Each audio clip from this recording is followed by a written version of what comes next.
The first thing you want to do is find a good quality grade air tool pneumatic lubricant. This has special additives and stuff in it to help extend the life of a tool. Drop 2 or 3 drops in the inlet.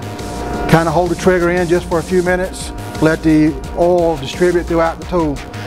I do that at night and leave it overnight, so if there's any moisture or anything that got in the tool during the day while I was using it, the lubricant can help go in and disperse and dry out any of that moisture. The next day when I come in, quickly I plug my air up to it.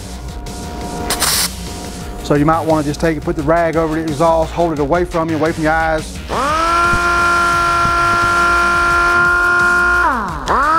Run the tool briefly, just enough to blow out the excess oil. Then at that point your tool is ready to use for the next day. Got good torque going back on. And that's the main thing, is having the torque to put the wheel back on where it stays on. And like I said, it's real light, easy to use, fits good in your hand, and it makes it a lot easier when you go home at the end of the day.